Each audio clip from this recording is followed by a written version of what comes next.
not just for people born into extreme poverty or violence or disability, though such claims would be controversial enough, but better for everyone never to have been, and we mean everyone. David Benatar shows that there are a number of well-documented features of human psychology that explain why people overestimate the quality of their lives and why they are thus resistant to the suggestion that they are seriously harmed by being brought into existence. Just very briefly, the book argues that all our lives are very bad and generally much worse than we think. So we are systematically and significantly mistaken about their value. We shouldn't have children. Women should have early abortions. The abortion debate on the whole is between the pro-life and the pro-choice lobbies. The professor holds a candle for the pro-death view. He thinks that any woman needs excellent reasons not to abort her child. He hopes that one day all humans and all other animals will be extinct. He does make a distinction between coming into and continuing to exist. It's better not to come into existence, but once we are around, we might as well have some fun, since suicide is an unpleasant business. These are startling claims, I admit. They are straightforward, I believe, and it makes you question life. Although the good things in one's life might make it go better than it otherwise would have gone, one could have been deprived by their absence if one had not existed. You know what I mean? So all the positive experiences we use to justify our lives, to argue that it's better to be alive than not to be alive at all. Those who never exist cannot be deprived. So if you've love it. Those who never exist cannot feel pain, you can't feel joy, you can't feel anything. However, by coming into existence, one does suffer some serious harms that could not have befallen one had one not come into existence. Does that make sense? Makes sense to me. The professor joins us in the studio. A very good morning to you, Professor. And of course, he's the head of philosophy department at the University of Cape Town. Good morning, Prof. Good morning. Nice to be with you. Thank you so much. I love being alive. What are you telling me? Well, once you're alive, if you're enjoying it, then continue. That's great. But had you not been here, there would be nobody to have missed what you're enjoying. Oh, come on. So there would have been nobody to have the good and the bad experiences of life. So how do we conclude then you're better off not having come into existence? I wouldn't have experienced some of the pleasures that I've experienced. So I'm better off having experienced them. Well, look at what you've just said. You've said you wouldn't have experienced the pleasures, but you wouldn't have been. And so there would have been nobody who would have been deprived of your pleasures. It's not the same as you're existing without the pleasures. Mm-hmm. If you don't exist, there is nobody there who's being deprived. Wow. How different is your theory or your philosophy from the existentialist movement, existentialism? Well, existentialism is a very broad movement and includes a number of different thinkers with different views. There's some very optimistic existentialists, some which are more pessimistic. So I think one could characterize my inquiry as a kind of existentialist inquiry, and the questions that I'm asking as existentialist questions. But of course, I've got a particular take on those. I give a particular set of answers that may differ from other existentialists. Prof, what has been the response to your book? Because, you know, you're dealing with some very controversial subjects that many people would find quite uncomfortable to delve into. Indeed. Well, the reactions have been very mixed. First of all, there have been many people who've responded viscerally and quite angrily to what I've said, many of whom have confessed not even to having read the book. They've read some kind of blurb somewhere, or they've just heard the title, and they're responding instinctively with a great deal of anger. And many of them are levelling objections which, had they read the book, they will see have been considered and responded to. On the other hand, there have been people who've disagreed with me and who've attempted to argue very carefully and clearly for why they disagree with me, and it's been pleasant to engage in a philosophical discussion with those sorts of people. And then there has been a small minority of people who've written and said, gee, this sounds exactly right. But I said earlier, and I don't know if this is a fair assessment of your work or your book, that it is leaning towards nihilism. I mean, if we talk about nihilism, are we saying that life has no purpose, that existence itself has no intrinsic value? What exactly is it?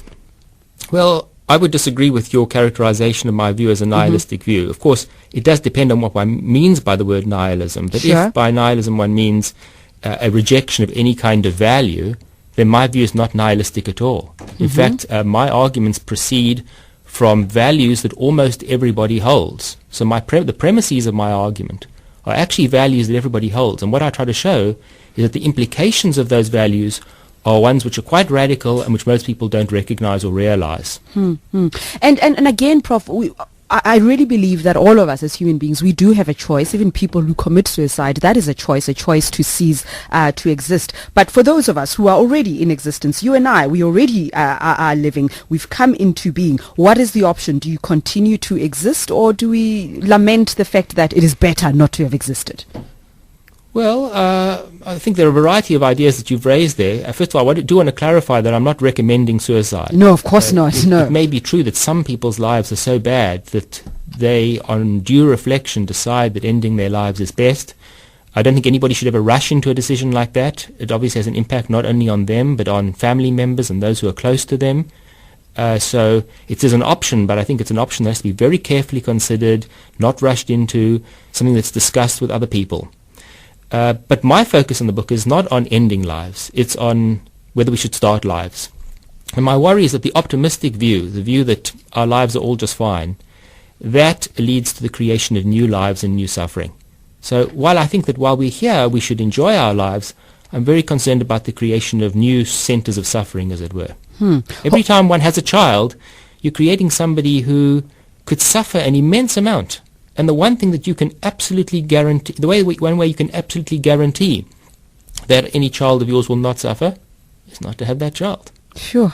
So what are you saying, Prof? Are we overestimating the quality of our lives, the things that, for instance, bring us joy? We associate life, the beginning of life, a new baby, as a new beginning. So do we overestimate the quality of all those things? Absolutely, and I think here it's quite important to get scientific, because there's actually very good and quite extensive psychological data on this phenomenon of human optimism and the inclination to view life as being very good. There are a number of well-documented, well-researched features of human psychology which demonstrate that we do overestimate the quality of our lives. And I don't think that this scientific evidence can just be readily ignored. So when people say to me, but I'm very happy to be alive and I think my life is just great, they can't say that without ignoring the scientific evidence. 02144605670 01188830702. We are talking about life. It's a philosophical discussion, and we are exploring the question, are our lives much worse than we think? David Benatar, Professor David Benatar's book, Better Never to Have Been, The Harm of Coming into Existence. Let's talk about it. What are your views on this one? We're not condemning anybody. We're not prescribing to people how they should view life, but we're exchanging ideas about what we make of this journey called life.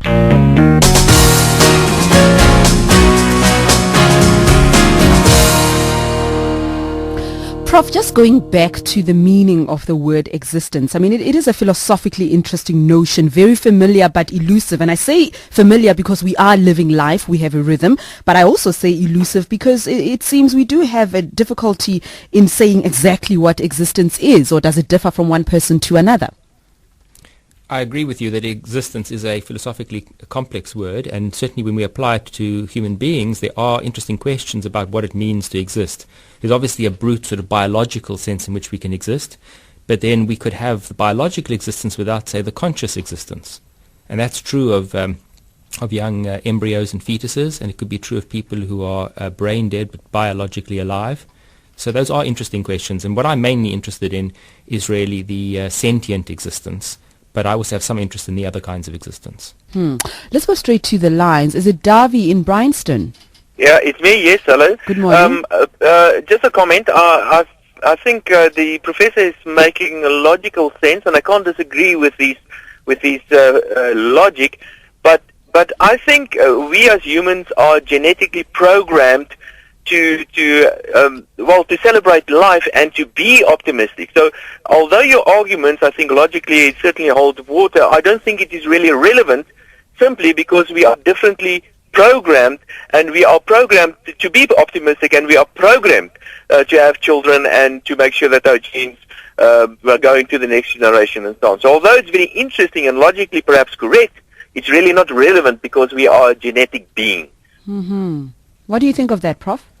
Well, I agree that there are deep biological bases for our life drive and for our optimism, but I don't think it follows from that what I say is not relevant. I think it's clearly going to follow that most people are going to want to reject what I say for deep biological reasons, but I don't think that what I say is irrelevant. After all, there are many other deep biologically based drives that people have, including drives towards aggression. Prejudice can have a biological explanation.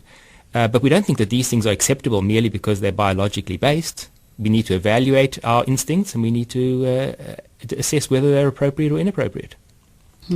Let's go to Vimpy in Limbro Park. Hi. Hello, Reedy. How are you? Fine, thank you. I just want to say that I cannot agree with the Professor more. I feel life has not changed.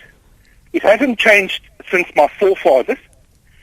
20 years ago, when my wife and I got married, we decided we're not going to have children because of the fact that life doesn't change. We are still doing things exactly the same way that our parents used to do things.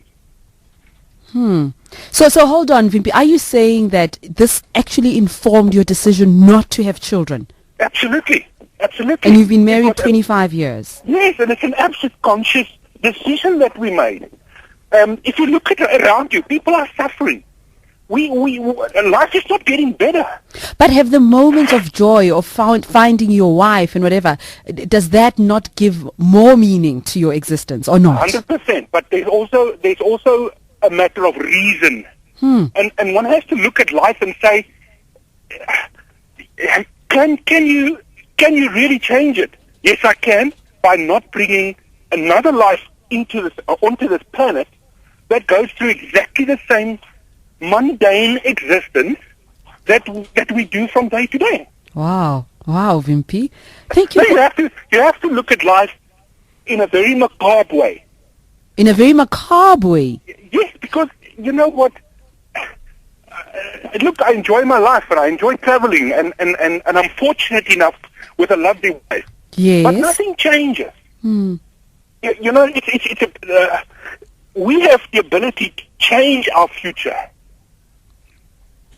Wow, okay. May I come in? Yes, please. Well, I want to point out that there are a number of people, of course it's a small minority of all people, but there are a number of people like our caller who have consciously decided not to have children. And I would endorse the caller's sentiments. And I think we need to distinguish again between what gives us pleasure once we're already here, and I think those are important. It's important to have a better life rather than a worse life once you're here. But that's a separate question from whether starting a life is a good thing. Because whenever you start a life, you're creating a center of suffering. You're creating a being that can suffer and will suffer a great deal. Whatever pleasures that being has, that will mitigate in some way the pains, but the pain that you're creating is completely unnecessary. I guess, Prof, I mean, as you're saying this, I'm just thinking, isn't there a certain... What's the word I'm looking for? A certain dichotomy that surrounds our existence. We're here one moment and gone the next. You are alive and dead the next. You live, you die. Death is scary, but life can be amazing. It can be, and there are people who enjoy it, but I don't think that's the relevant question. I think the relevant question is, once you consider the two alternatives of never existing or coming into existence, it seems to me that there are certain advantages. There are certain advantages to never coming into existence that don't apply in the other direction. Yeah.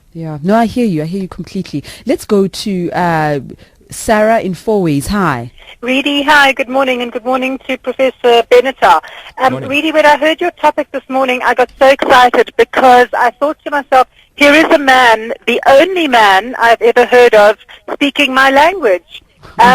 Reedy, my mother passed away recently, and it really got me questioning the meaning of life. And if one looks at the damage that mankind has created in terms of the planet, the environment, although I haven't read Professor Benatar's book, and I most certainly would love to read it, and will make sure I do read it, and I don't know how he's approaching the subject, just what I've heard on the radio makes a whole lot of sense to me. All right, thank you very much. That's Sarah in Fourways, and we go to Peter in Bryanston. Thanks for your patience. You've been holding on for so long. Welcome. Thank you, Reedy, and morning, Prof. Good morning.